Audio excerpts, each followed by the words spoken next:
Au vu des efforts déployés par le parti Malagas Miaramieng, ce parti a été admis comme membre à part entière de l'Internationale démocrate centriste, une décision prise par cette organisation politique internationale lors de la conférence du comité exécutif qui s'est tenue à Bruxelles le 29 juin dernier. 4 mois avant la tenue du premier tour du scrutin pour la prochaine élection présidentielle, de nombreux partis politiques et membres de la société civile réclament une totale transparence dans l'organisation de cette descente aux urnes par la CENI. C'est le cas par exemple de la transparence concernant les membres nommés par cette commission au niveau de chacun de ses démembrements. En Allemagne, la fin de la politique migratoire généreuse de la chancelière, l'accord entre Angela Merkel et son ministre de l'Intérieur, soucieux de réduire le nombre de demandeurs d'asile, prévoit de bloquer dans des centres de transit les migrants ayant déjà entamé des démarches dans un autre pays de l'Union européenne.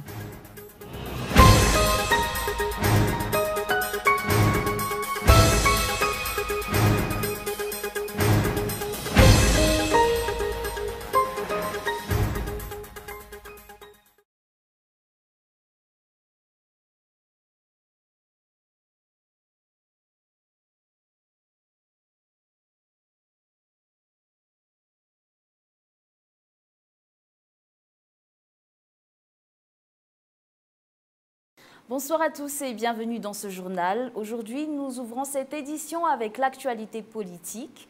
Au vu des efforts déployés par le parti Malagas Miaramieng, ce parti a été admis comme membre à part entière de l'Internationale démocrate centriste, une décision prise par cette organisation politique internationale lors de la conférence du comité exécutif qui s'est tenue à Bruxelles le 29 juin dernier. Ange Raarson. La deuxième réunion annuelle de l'Internationale démocrate centriste, ou CDI, s'est tenue à Bruxelles le 28 et 29 juin dernier, avec la présence de plus de 33 pays d'Europe, d'Asie, d'Afrique, du Moyen-Orient et d'Amérique latine. L'une des résolutions de cette réunion annuelle du CDI a été l'acceptation de 2 partis en tant que membres à part entière de cette organisation politique. D'une part l'UDR, ou Union pour la République et la démocratie, venant du Mali, et d'autre part le parti Malagas Miaramieng de Madagascar. Dans la lettre adressée au président du parti Malagas Miaramieng, le secrétaire exécutif du Centre international du Parti démocratique a félicité le parti Malagas Miaramieng et l'invite à continuer les efforts déjà entamés. Rappelant que le Centre international du Parti démocratique a été fondé en 1961 sous le nom d'Union mondiale des démocrates chrétiens, ou WUCD. Avec les formations des entités en Europe et en Amérique, ce dernier devient l'Internationale démocrate centriste en 1999. Le CDI regroupe les partis politiques, organisations, associations dont les pensées, visions et actions se tournent vers la valorisation de toute personne sans distinction de sexe, d'âge, de couleur de peau, de croyance ou de conviction économique, sociale ou culturelle. Et dans ce sens, le CDI et le parti Malagas Miaramieng partagent les mêmes valeurs, entre autres, atteindre le bien commun en tant que but de la société politique et principe directeur de la puissance publique, viser la reconnaissance et la défense de la démocratie comme seule forme d'organisation politique nationale, assurant la participation de tous à la vie publique par le biais d'élections libres, garantissant la possibilité d'un transfert de pouvoir selon la règle de la loi et un équilibre constitutionnel, ou encore viser la reconnaissance économique et la nécessité de concilier les intérêts privés des individus avec ceux de leurs concitoyens et, par extension, avec ceux de la société dans son ensemble. Grâce à son implication dans l'échiquier politique national et l'engagement de son président et de ses membres, le parti Malagas Miaramieng franchit une nouvelle étape en intégrant le Centre international du Parti démocratique. Toujours dans l'actualité politique, 4 mois avant la tenue du premier tour du scrutin pour la prochaine élection présidentielle, de nombreux partis politiques et membres de la société civile réclament une totale transparence dans l'organisation de cette descente aux urnes par la CENI. C'est le cas par exemple de la transparence concernant les membres nommés par cette commission au niveau de chacun de ses démembrements. Les détails dans ce reportage de Ange Raarson. Le 17 avril dernier, Cool TV FM a envoyé une lettre à la Commission électorale nationale indépendante afin de demander une liste des membres au niveau de chaque démembrement de cette commission. La chaîne audiovisuelle a reçu la réponse une semaine plus tard. C'est à partir de cette réponse donnée par la CENI Et des résultats des investigations menées que les journalistes de Cool TV FM ont découvert qu'une bonne partie des membres de ces démembrements sont des fonctionnaires qui occupent déjà une place importante au niveau des districts et des provinces. Au nom de la transparence que réclame le peuple malgache, notamment dans l'organisation de la prochaine élection, voici en partie les résultats de l'investigation menée par les journalistes de Cool TV FM. L'adjoint affecté à l'administration générale du territoire, ou AGT, du chef district de Farafangan est le secrétaire permanent du démembrement région de la CENI dans la région Atsimwatnanan. L'adjoint au développement du chef de district de Tsaratanan est le président du démembrement CED de la CENI à Tsaratanan. Dans 6 districts, les 2 adjoints du chef de district occupent en même temps des postes clés au niveau des démembrements CED de la CENI. Anduzurpe, vice-président et chef d'antenne, Faratsiou, vice-président et chef d'antenne, Fouemar, vice-président et chef d'antenne, Sainte-Marie, vice-président et chef d'antenne, Ikung, vice-président et chef d'antenne, Ifanadine, rapporteur et chef d'antenne. Certains adjoints affectés à l'administration générale du territoire du chef district sont en même temps vice-président de la CENI au niveau des districts. Antananarive 3, Anjamasen. Un des adjoints du chef district ou adjoint affecté à l'administration générale du territoire est chef d'antenne de la CENI au niveau de 65 districts. Il s'agit d'Antananarive 1, d'Antananarive 2, d'Antananarive Wavarajan, d'Ambujachim, d'Ansirabe 1, de Mandout, de Betaf, de Tsrunmandid, de Miarnarive, d'Arivunmam, de Swavnanjin, de Diego 1, de Diego 2, d'Ambanz, d'Ambilbe, de Sambav, d'Antala, d'Andap, de Bealalan, de Mampkoun, de Port-Berger, de Befanjin Nord, de Soualal, d'Ambatpouin, de Kanjeu, de Maitran, d'Ansalouv, de Mourafenpe, de Bessalampi, d'Ambatmaint, de Bricaville, de Vatmanj, de Mahanour, d'Antanambao Manapouti, de Marlamb, de Feneri-Vest, de Vavaten, de Soniranvung, de Mananaravaraj, de Marwantsech, d'Anuspeanal, d'Amparafaravoul, d'Andilamen, de Sakara, d'Ankazwaboatim, de Beruru, de Betukatim, de Benench, de Bekil, de Tsiumbe, de Mourndav, de Manz, de Belutirbin, de Fianaratsu, de Vuibatu, d'Issanj, d'Ambouimasu, d'Ikalamavoun, de Manakar, de Vuipen, de Mananzar, de Nusfark, de Vangainjan, de Mdungatsim et de Fanjin.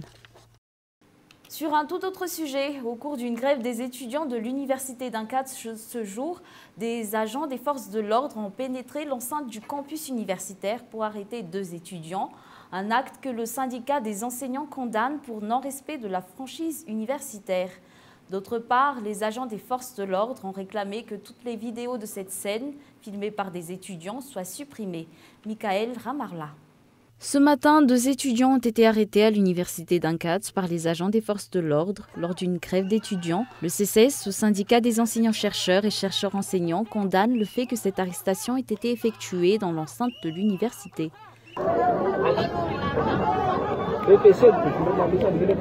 Le geste des agents des forces de l'ordre n'a fait que renforcer la colère des étudiants.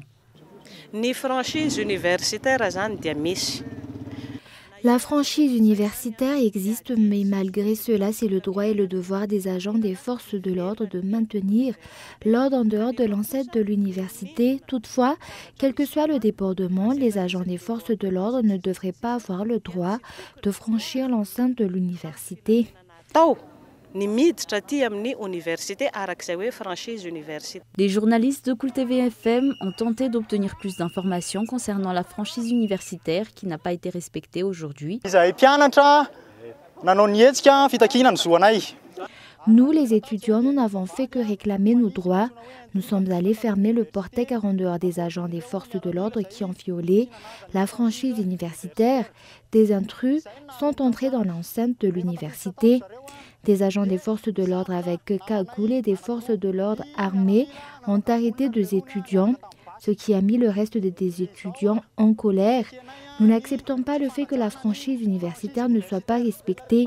Si nous sommes ici, c'est pour réclamer nos droits et non pas pour café. Toutefois, aucun responsable n'a pu les recevoir. Outre cela, la grève des étudiants se poursuivra encore demain. Dans l'actualité sociale, le prix du carburant n'a pas augmenté ce mois-ci. Si les responsables choisissent en général le début du mois pour revoir le prix à la pompe. D'autre part, jusqu'ici, la loi régissant les taxes prélevées par l'État sur le carburant est encore floue, d'après un économiste. Les détails en images dans ce reportage de Michela Ranardzoni. Comme dénoncé auparavant sur le journal de Cool TV FM, les taxes prélevées par l'État sur le carburant représentent une partie importante du prix du carburant à la pompe. À Madagascar, cette taxe prélevée par l'État est soumise à certaines règles.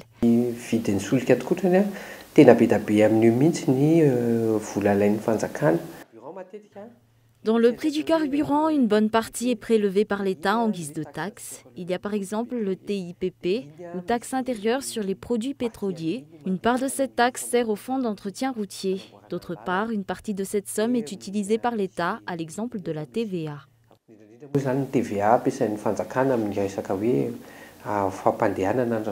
Ainsi, cette taxe comprend la taxe intérieure sur les produits pétroliers ou TIPP, le fonds d'entretien routier ou FER, mais également une partie qui est destinée aux caisses de l'État.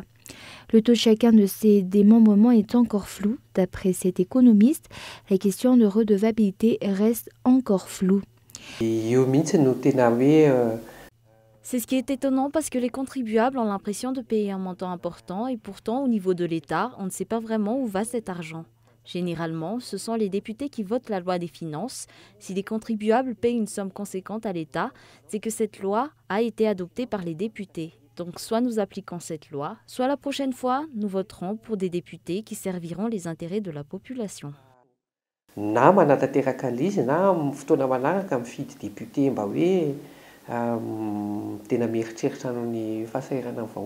Les responsables au niveau de l'Office malgache des hydrocarbures n'ont pas voulu donner de supplément d'explication à ce propos, malgré le fait que ce soit au niveau de cette entité que le prix du carburant est défini.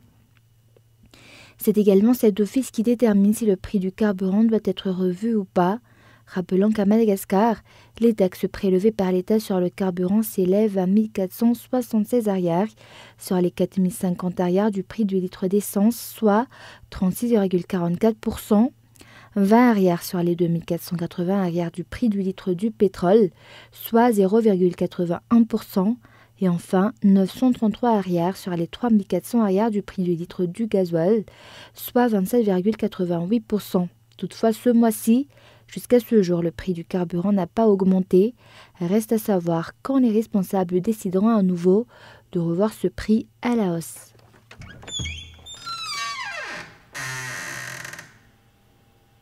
Avant de passer aux actualités internationales, face à l'utilisation des fonctionnaires des véhicules de l'État pour leurs besoins personnels et aux abus en tout genre perpétrés par les utilisateurs de ces véhicules, le gouvernement dirigé par Christian Tsai a décidé de mettre de nouveau en application la loi qui dispose que tous les véhicules de l'État doivent être dotés d'une plaque rouge. Il donne un délai d'1 mois à tous les ministères pour effectuer le changement de plaque. L'objectif de cette décision étant le respect de l'usage des biens de l'État. Passons maintenant aux actualités internationales. En France, le procès de Mamie Djihad fait polémique. 10 ans de prison confirmés en appel contre Christine Rivière. France 24. Christine Rivière, celle que l'on surnomme Mamie Djihad, comparaissait début juin en appel. Cette femme de 52 ans convertie à l'islam est la plus âgée des revenantes de Syrie. 3 séjours entre 2013 et 2014. Elle affirme avoir voulu aider son fils cadet, parti faire le djihad, lui, en 2013.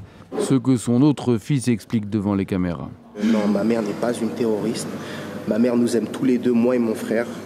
Mais la peur de le perdre d'une manière violente a fait qu'elle l'a suivi un peu bêtement. Mais ce fils aîné n'est pas n'importe qui. Tyler Villus, l'un des premiers Français à partir en Syrie. Il est arrêté alors qu'il vient de retourner en France en juillet 2015, un retour jugé suspect par les services de renseignement à quelques mois seulement des attentats du 13 novembre. Et puis Christine Rivière est également accusée d'avoir recruté des candidates au djihad, de fournir de la logistique à des djihadistes et surtout de leur envoyer des fonds.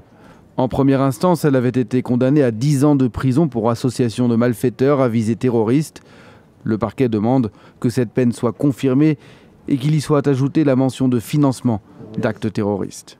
En Allemagne, la fin de la politique migratoire généreuse de la chancelière, l'accord entre Angela Merkel et son ministre de l'Intérieur soucieux de réduire le nombre de demandeurs d'asile prévoit de bloquer dans des centres de transit les migrants ayant déjà entamé des démarches dans un autre pays de l'Union européenne. Les détails sur ce reportage de France 24. La chancelière allemande et son ministre de l'Intérieur qui menaçaient de démissionner sont parvenus à un compromis.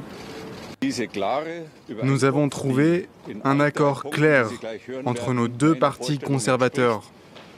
Nous avons également trouvé une solution durable. Je continuerai donc à servir comme ministre de l'Intérieur. Désormais, les demandeurs d'asile arrivés sur le territoire allemand, mais enregistrés dans d'autres États de l'Union européenne, seront conduits dans des centres de transit à la frontière avec l'Autriche. Une fois leur dossier examiné, ils pourront être renvoyés vers le premier pays d'entrée dans le cadre d'un accord européen. Cette question était au cœur du conflit qui opposait la chancelière à son ministre, une mesure trop contraignante pour Angela Merkel, qui veut préserver ses partenaires européens. Avec cet accord, nous pourrons maintenir l'esprit de partenariat au sein de l'Union européenne et nous organiserons la migration secondaire, ce qui est très important pour moi. Aujourd'hui, je pense que nous avons trouvé un bon compromis après des jours de négociations difficiles. Mais cette politique migratoire impacte directement les Autrichiens qui mettent en garde. Nous serons obligés de prendre des mesures pour éviter des désavantages pour l'Autriche et sa population et pour protéger nos frontières sud en particulier. Angela Merkel aura donc la lourde tâche de faire accepter ce compromis au niveau européen. Le SPD, l'autre partenaire de la coalition, se réunit ce mardi avant de donner son feu vert. Et avant de nous quitter, revenons brièvement sur les grands points de ce journal. Au vu des efforts déployés par le parti Malagas Miaramieng, ce parti a été admis comme membre à part entière de l'Internationale démocrate centriste depuis le 29 juin dernier. 4 mois avant la tenue du premier tour du scrutin pour la prochaine élection présidentielle, de nombreux acteurs sociaux et politiques réclament une totale transparence dans l'organisation de cette descente aux urnes par la CENI, telle que la transparence concernant les membres nommés par cette commission au niveau de chacun de ses démembrements. Et à l'international, en Allemagne, la fin de la politique migratoire généreuse de la chancelière, l'accord entre Angela Merkel et son ministre de l'Intérieur, soucieux de réduire le nombre de demandeurs d'asile, prévoit de bloquer dans des centres de transit les migrants ayant déjà entamé des démarches dans un autre pays de l'Union européenne. Et c'est la fin de ce journal. Nous vous remercions pour votre fidélité. Bonne soirée à tous et excellente suite de programmes en compagnie de Cool TV.